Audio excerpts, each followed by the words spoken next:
नमस्कार मित्रों, ज्ञान अड्डा के YouTube चैनल पर आप सभी का स्वागत है। तो चलिए मुद्दे पर आते हैं। और पिछली क्लास में मैंने आप लोगों को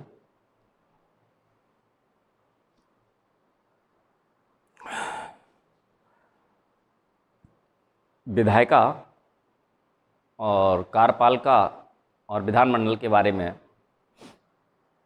समझाने की कोशिश करी थी। और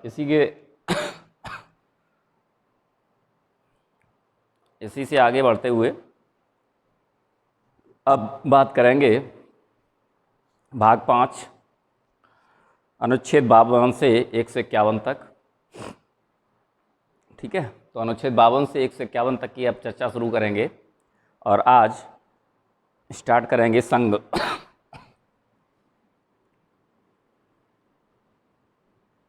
भाग 5 संघ। ठीक है,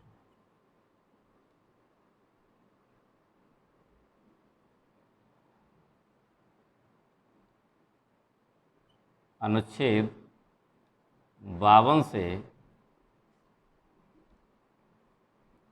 151 तक।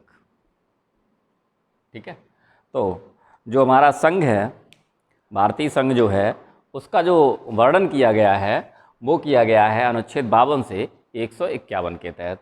ठीक है, और ये किस में आता है? आपका भाग 5 में आता है। ठीक है, भाग 5 में आता है संघ आता है। भाग 5 में क्या आता है? संघ आता है। अनुच्छेद 52 से 151 तक में आता है। ठीक है, तो स्टार्ट किए जाएं। तो सबसे पहले बात करते हैं सॉरी सबसे पहले बात करते हैं राष्ट्रपति की। ठीक है, तो राष्ट्रपति का जो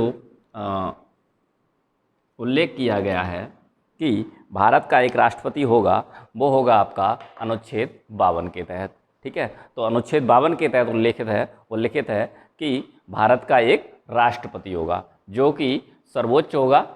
ठीक है, यानी कि जिसे राजा कहा जाता है, वह तीनों सेनाओं का अध्यक्ष होता है। ठीक है, और पूरे भारत संघ का वो महामहिम होते हैं, यानी कि सर्वोच्च होता है। ठीक है, तो राष्ट्रपति में सबसे पहला आपका अनुच्छेद आएगा अनुच्छेद 52।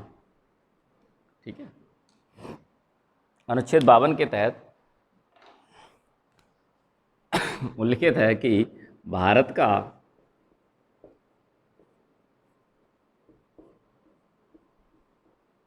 एक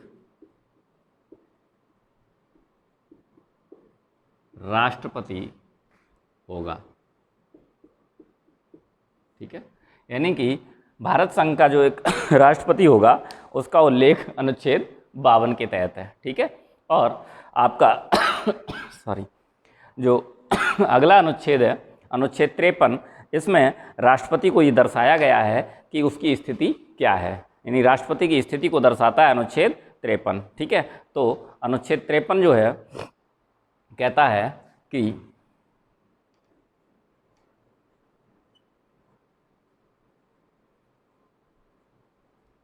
अनुच्छेद 53 कहता है कि सबसे पहली बात कि भारत का जो राष्ट्रपति होगा वो संघ की कार्यपालिका का जो संघ की कार्यपालिका होती है उसकी जो शक्ति है, कार्यपालिका की शक्ति, वो राष्ट्रपति में ही निहित होगी। ठीक है, तो अनुच्छेद 53 कहता है संघ की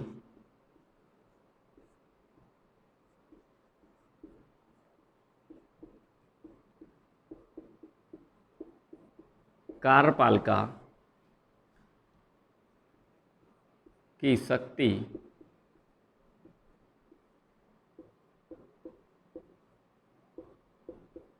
राष्ट्रपति में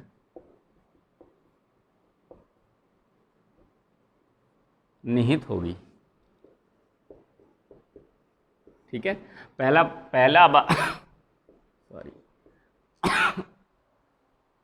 पॉइंट तो ये हो गया कि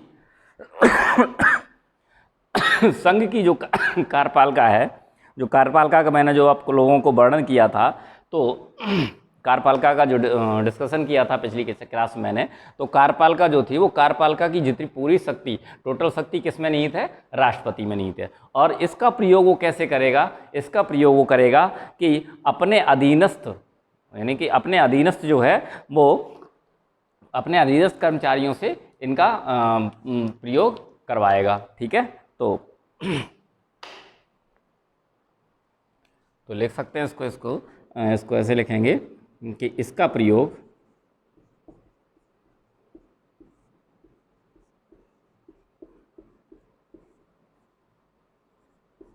वह स्वयं या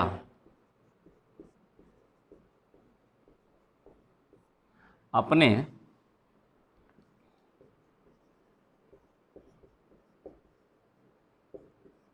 अधीनस्थ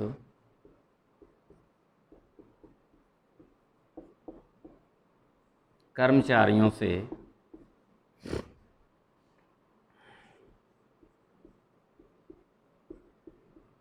करवाएगा। ठीक है, यानी कि अनुच्छेद 53 का पहला अनुच्छेद 53 का पहला जो पॉइंट है, वो पहले पॉइंट की बात करें तो अनुच्छेद 53 में कहा गया है कि संघ की कार्यपालिका की शक्ति, ठीक है, यानी कि संघ की जो कार्यपालिका की शक्ति है किसमें निहित होगी?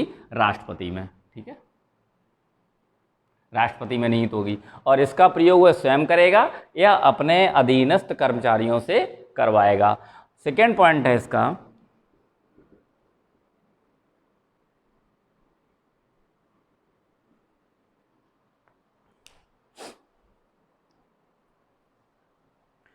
राष्ट्रपति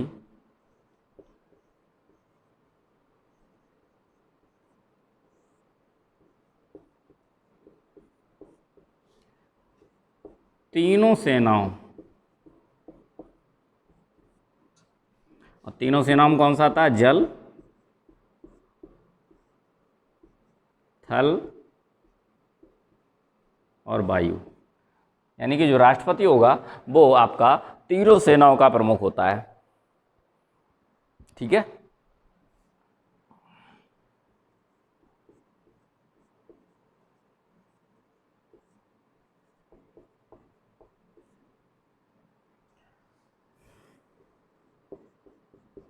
राष्ट्रपति जो है वो तीनों सेनाओं का प्रमुख होता है। तीनों सेनाओं में कौन कौन सी सेनाएं आती हैं? जल आती है, जल सेना आती है, थल सेना आती है और वायु सेना आती है। तीनों सेनाओं का प्रमुख होता है, जिसे कहा जाता है चीफ ऑफ डिफेंस सर्विसेज, यानी जिसे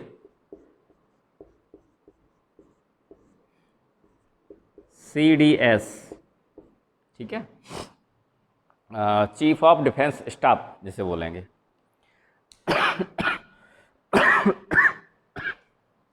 जिसे चीफ ऑफ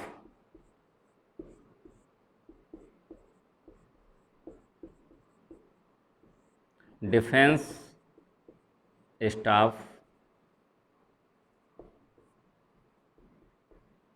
कहा जाता है। ठीक है, जिसे क्या जाता है? Chief of defence staff.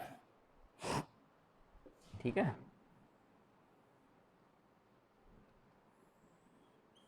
तो राष्ट्रपति को क्या कहा जाएगा? राष्ट्रपति को चीफ ऑफ डिफेंस स्टाफ भी कहा जाता है। ठीक है, यानी कि राष्ट्रपति जो तीनों सेनाओं का प्रमुख होता है, तो इसलिए राष्ट्रपति को चीफ ऑफ डिफेंस स्टाफ भी कहा जाता है। ठीक है, और चीफ ऑफ डिफेंस स्टाफ जो है वो आपका कैसे, इस पद का जो निर्माण किया गया है वो कैसे किया गया है? प्रत्यायोजित विधान के तहत। और प्रत्यायोजित जो विधान होता है वो कार्यपालिका अपनी तरफ से कार्यपालिका के द्वारा निर्मित किया जाता है। ठीक है, तो ये भी पॉइंट लिख सकते हैं आप लोग।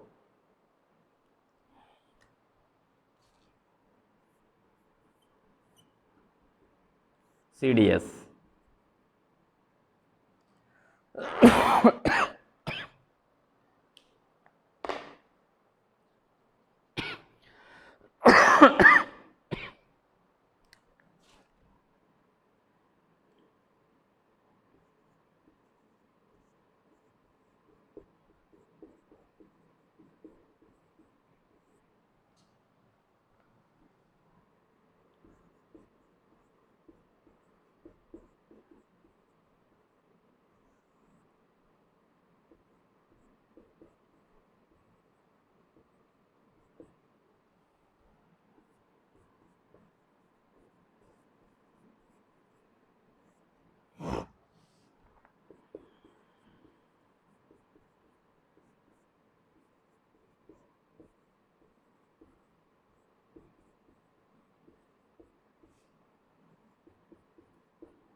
ठीक है।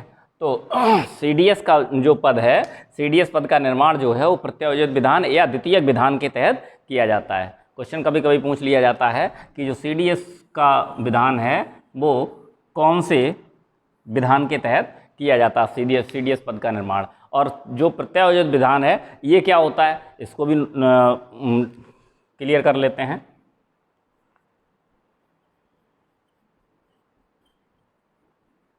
प्रत्यायोजित ऑब्लिक द्वितीयक विधान।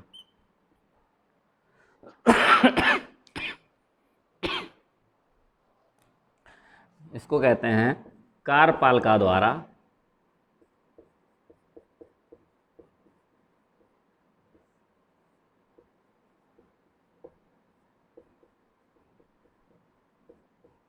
निर्मित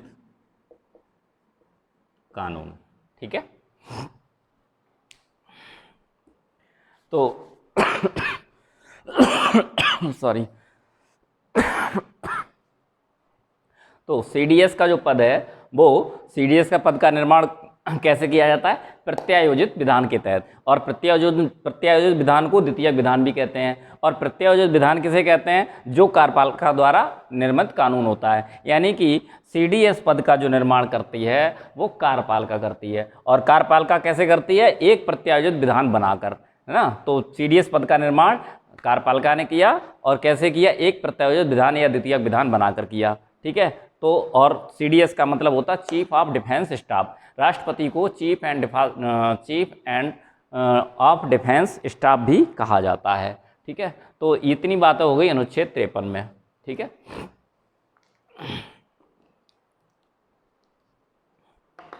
नोट कर लीजिए इसको, फिर आगे बढ़ते हैं।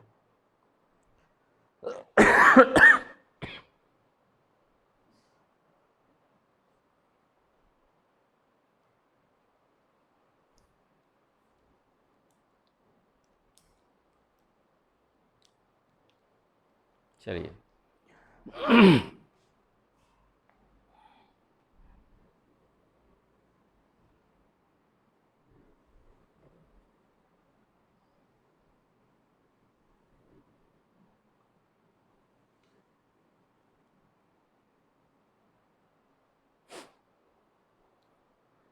अब आगे बात करते हैं राष्ट्रपति की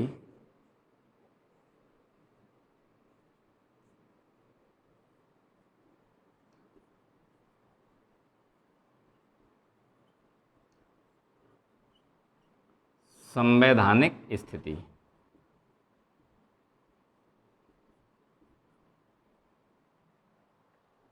तो राष्ट्रपति की जो संवैधानिक स्थिति है वो है आपके ब्रिटिश सम्राट के समान।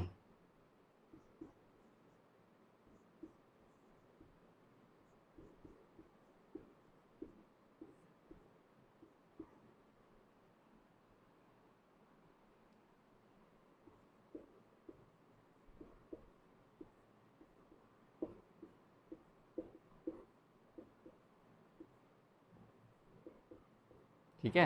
राष्ट्रपति की जो संवैधानिक स्थिति है वो ब्रिटिश सम्राट के समान है, अर्थात जो राष्ट्रपति है वो भारत का जो राष्ट्रपति है, तो भारत का राष्ट्रपति भारत का एक नामात्र का संप्रभु है। यानी कि जो प्रमुख जो होता है नामात्र के लिए है, बल्कि वास्तविक जो शक्तियां हैं वो प्रधानमंत्री में निहित होती हैं। ठीक है। और नामात्र की शक्तियां हैं, ये केवल दिखावे का राष्ट्रपति कह सकते हैं, दिखावे का राजा कह सकते हैं। इसके पास जो वास्तविक शक्तियां हैं वो नहीं होती हैं, वो आपकी संसद में निहित होती हैं, और संसद में राष्ट्रपति के तहत प्रधानमंत्री के हाथ में होती है। ठीक है।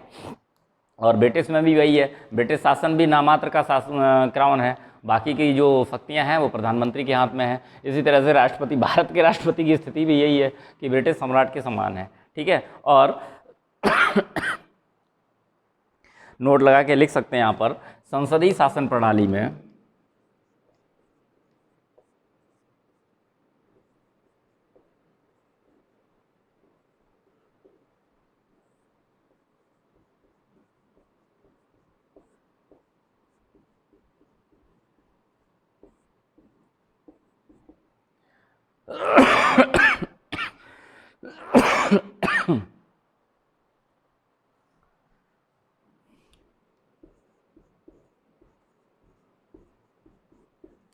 राष्ट्रपति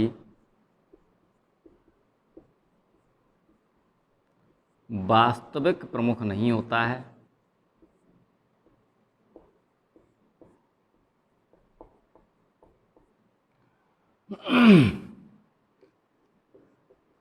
ठीक है, जो संसदीय शासन प्रणाली है इसमें राष्ट्रपति जो होता है वो वास्तविक प्रमुख नहीं होता है, बल्कि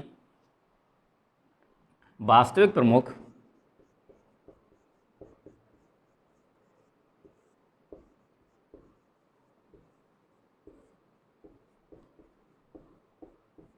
जनता द्वारा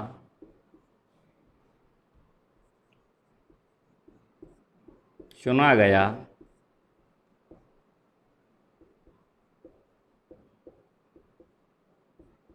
प्रधानमंत्री होता है। ठीक है, भारत के राष्ट्रपति की स्थिति क्या है कि केवल नाम मात्र का प्रमुख है। ठीक है, वास्तविक प्रमुख नहीं होता है। ठीक है, और वास्तविक प्रमुख कौन होता है?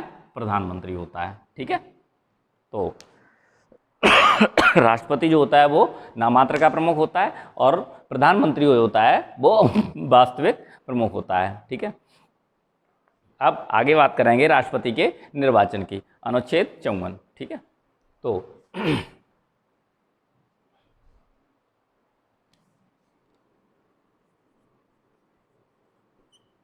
अनुच्छेद 54। ठीक है, तो दो अनुच्छेद आपने क्लियर कर लिए। अनुच्छेद 52 जिसमें राष्ट्रपति का उल्लेख है कि भारत का एक राष्ट्रपति होगा अनुच्छेद 52। और अनुच्छेद 53 में क्या है? जो राष्ट्रपति है उसकी संवैधानिक स्थिति क्या है। ठीक है, और वह तीनों सेनाओं का प्रमुख है। ठीक है, CDS का पद है उसके पास। तो ये अनुच्छेद 53 के तहत है। और अनुच्छेद 54 में राष्ट्रपति का निर्वाचन है। ठीक है, अनुच्छेद 54 में क्या है? राष्ट्रपति का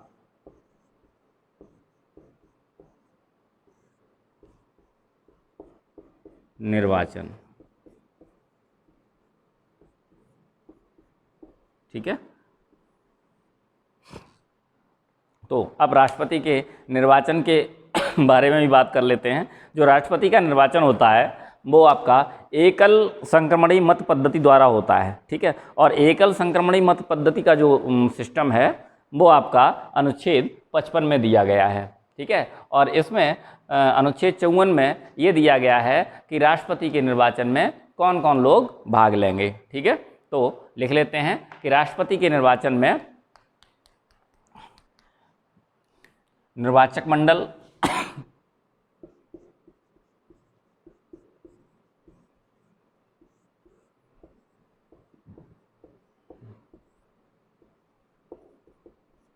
ठीक है, राष्ट्रपति का जो निर्वाचन अनुच्छेद 54 के तहत है उसके निर्वाचक मंडल में कौन कौन से लोग होंगे? तो उसमें निर्वाचन मंडल में आपके लोकसभा के सदस्य होंगे और राज्यसभा के सदस्य होंगे और विधानसभाओं के जो निर्वाचित सदस्य हैं वो होंगे, है ना। और आपके 3 UT यानी दिल्ली, पांडिचेरी और जम्मू कश्मीर, इनके विधानसभाओं के निर्वाचित सदस्य होंगे। ठीक है, तो निर्वाचक मंडल में कौन कौन से होंगे? लोकसभा,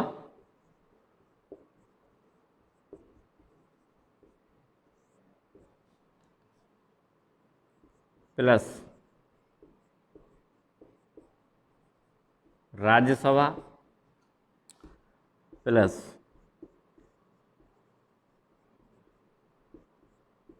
विधानसभाओं,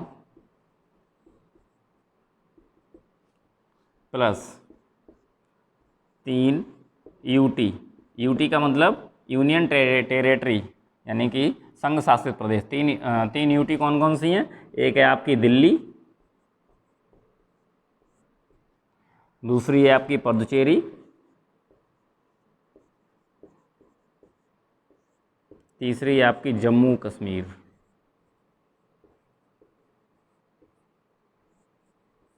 ठीक है,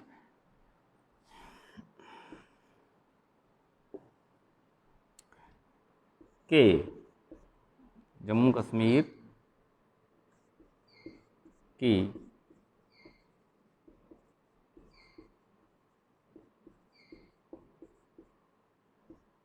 विधानसभाओं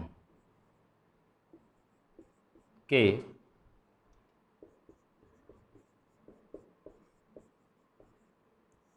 निर्वाचित सदस्य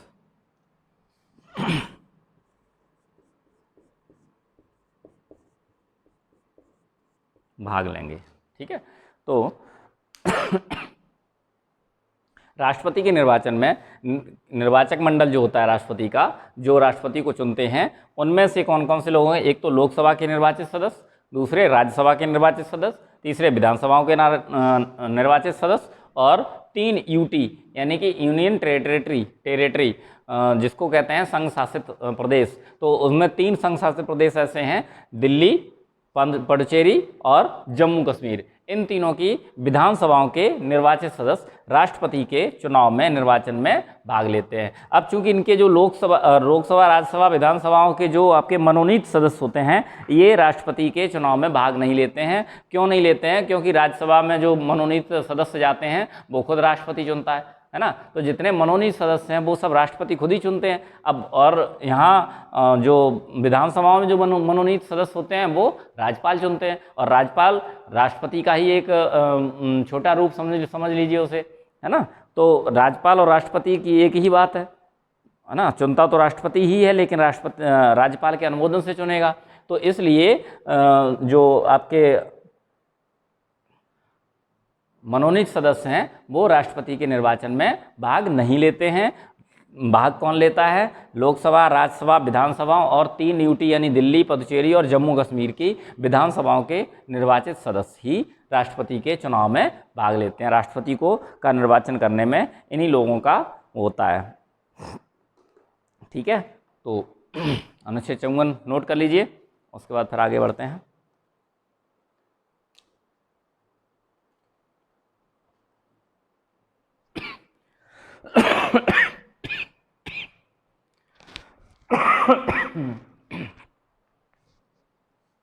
चलिए,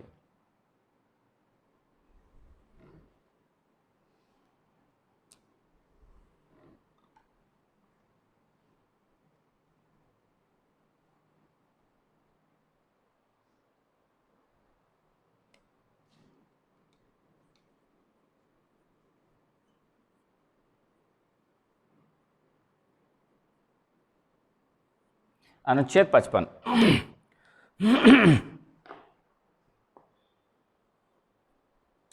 अनुच्छेद 55 में राष्ट्रपति के निर्वाचन प्रक्रिया का वर्णन किया गया है कि राष्ट्रपति का निर्वाचन कैसे होगा, यानी कि राष्ट्रपति के एक वोट की कीमत क्या होगी। ठीक है, तो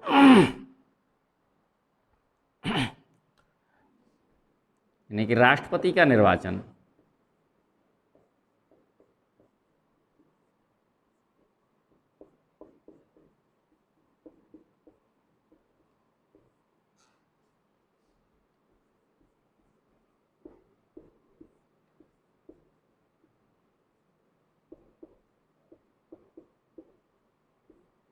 एकल संक्रमणीय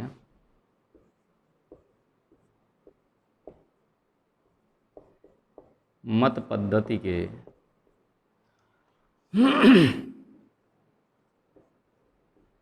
द्वारा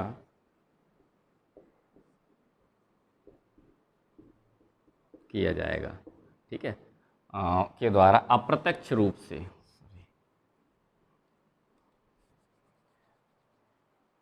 पद्धति के द्वारा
ठीक है, यानी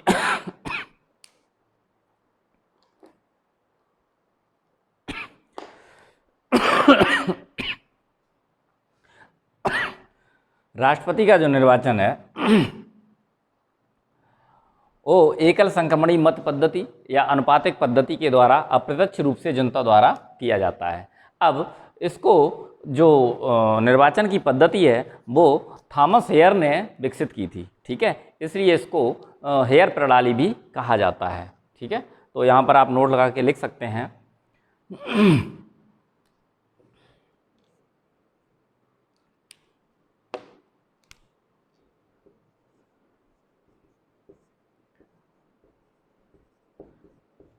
इस पद्धति को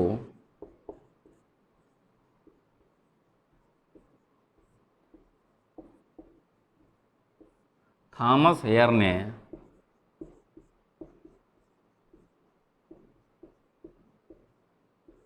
विकसित किया था, इसलिए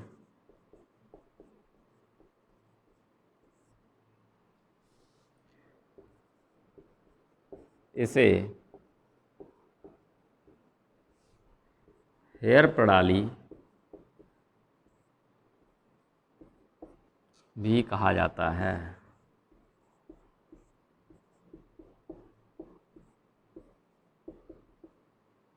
ठीक है, तो कभी कभी पूछ लिया जाता हेयर प्रणाली किसे कहा जाता है। ठीक है, तो हेयर प्रणाली किसे कहा जाएगा? राष्ट्रपति के निर्वाचन की प्रणाली को। ठीक है, राष्ट्रपति के निर्वाचन की प्रणाली को हेयर प्रणाली कहा जाता है। ठीक है, और अनुपातिक प्रतिनिधित्व की बात करें तो इसका जो गणित है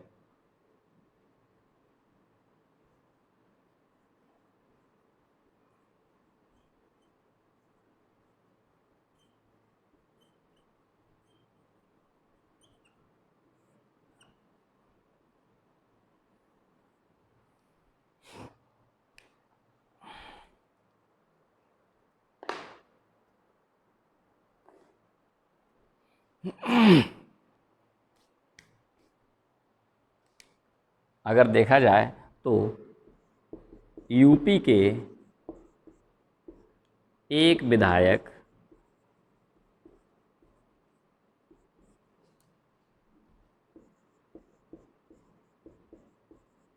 के वोट का मूल्य अब यूपी का जो एक विधायक है उसके, अब चूंकि मैंने ये लिखवाया अप्रत्यक्ष रूप से जनता द्वारा चुना जाता है। अब चूंकि जो यूपी के या किसी अन्य राज्य के या राष्ट्र के सांसद हुए, विधायक हुए, इनको जनता चुनती है ना, और जनता इन्हें चुनती है और ये राष्ट्रपति को चुनते हैं। तो एक तरह से ये जनता द्वारा अप्रत्यक्ष रूप से चुना हुआ राष्ट्रपति माने जाते हैं। तो यूपी के एक विधायक के वोट के मूल्य कितना होगा? ठीक है, तो मूल्य के हिसाब से तो देखा जाए तो यूपी की जितनी जनसंख्या हो, ठीक है, तो यूपी की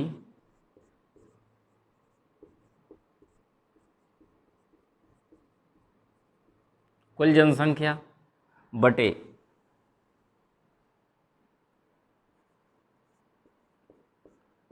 कुल विधानसभा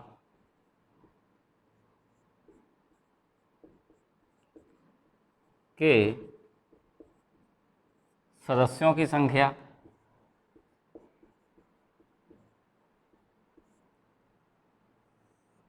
गुणे 1/1000। ठीक है, ये फार्मूला है वोट की संख्या निकालने का। तो राष्ट्रपति के यूपी के एक विधायक के वोट का मूल्य जो निकलेगा वो यूपी की टोटल जनसंख्या बटे कुल विधायकों की संख्या, यानी कि कुल विधानसभा के सदस्यों की संख्या गुणे 1/1000। अगर मान लो कि यूपी की जनसंख्या 25 करोड़ है, ठीक है, अगर मान लो कि यूपी की जनसंख्या 25 करोड़ है तो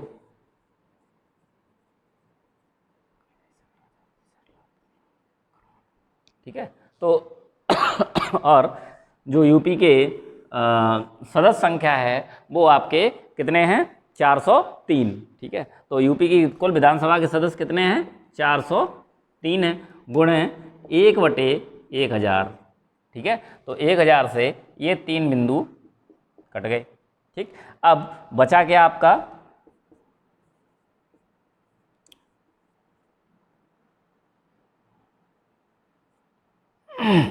2 लाख का 2.5 सैकड़ा 1000 10 लाख 2,05,000 बचा।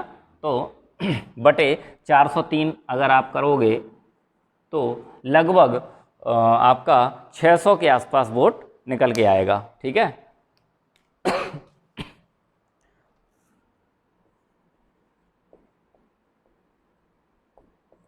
ठीक है, तो लगभग 600 वोट के तहत 600 वोट लगभग एक यूपी के एक विधायक का वोट का मूल्य जो है वो लगभग 600 लोगों के वोट के बराबर हो जाएगा। ठीक है, तो ऐसे अगर जो राष्ट्रपति के चुनाव में एक वोट जो पड़ता है विधायक का, इसका मतलब है कि लगभग 600 नहीं 603 के आसपास आएगा, है ना। तो 603 वोट मतलब एक वोट अगर एक विधायक अगर वोट करेगा राष्ट्रपति को, तो राष्ट्रपति के अकाउंट में यानी राष्ट्रपति के खाते में 603 वोट जाएंगे जनता के। ठीक है, तो जनता के 603 वोट लगभग जाएंगे एक वोट में, तो विधायक एक विधायक का वोट 603 वोट के बराबर होता है। ठीक है, तो ये है आपका अनुपातिक प्रतिनिधित्व। और अगर यूपी के सभी विधायकों ने वोट डाल दिए तो 603 गुणे 403, ठीक है, 603 गुणे 403 कर लीजिए, और जितना भी वोट बैलेंस बनता है वो राष्ट्रपति के खाते में उतना जुड़ जाएगा जाके। ठीक है, तो लगभग 2,44,000 के आसपास वोट केवल यूपी से केवल विधानसभा के सदस्यों से जाएगा। ठीक है, उसका लोकसभा के सदस्यों से अलग, है ना, राज्यसभा के सदस्यों का अलग, और इसी तरह से आपका सांसदों के वोट का मूल्य भी निकाला जा सकता है। चलिए तो इसको बता ही देते हैं।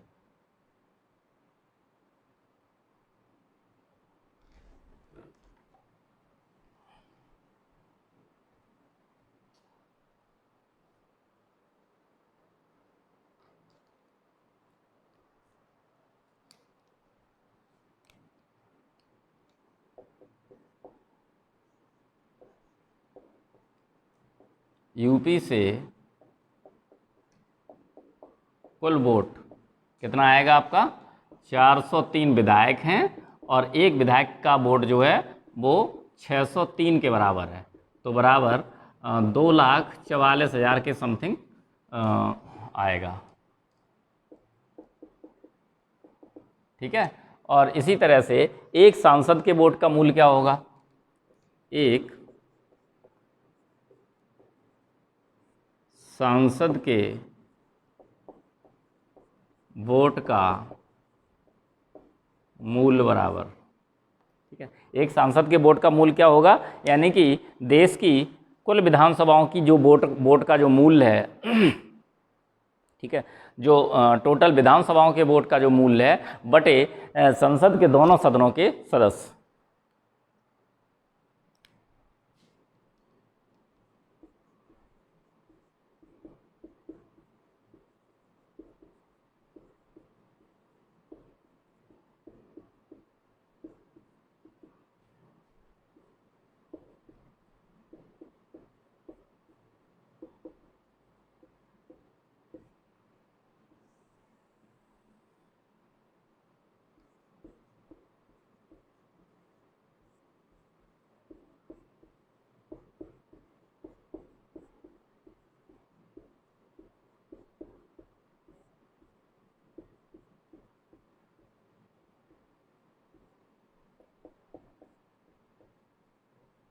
ठीक है, तो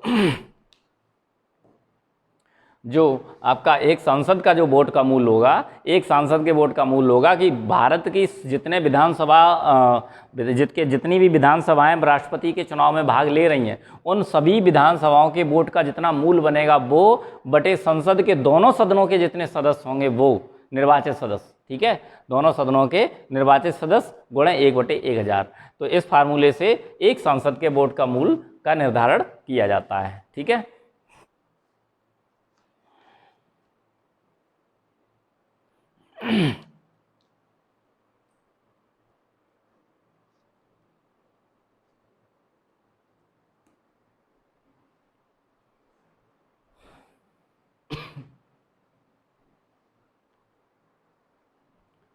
यहाँ पर नोट लिखेंगे,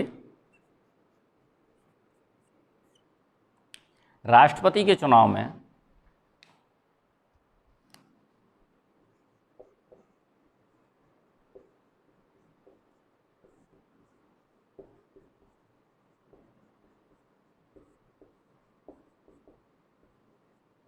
इकतीस विधानसभाएं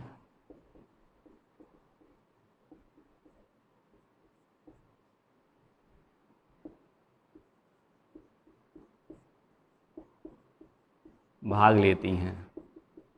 ठीक है, कौन कौन सी? 28 विधानसभा और 3 यूटी। ठीक है, 28 राज्य और 3 संघ शासित प्रदेश। ठीक है, तो ऐसे 31 विधानसभाएं राष्ट्रपति के चुनाव में भाग लेती हैं। और ये जो संशोधन है केंद्र शासित प्रदेशों को शामिल करने का, ये आपका 70वें संविधान संशोधन 1992 में कहा गया था। यानी कि 70वें संविधान संशोधन 1992 में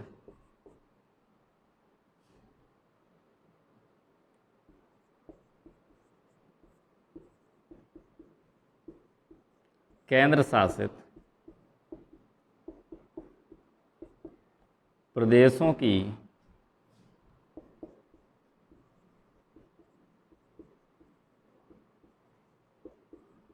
विधानसभाओं को राष्ट्रपति के निर्वाचन में भाग लेने का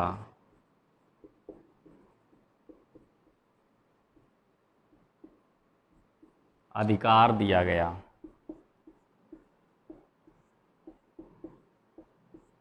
ठीक है,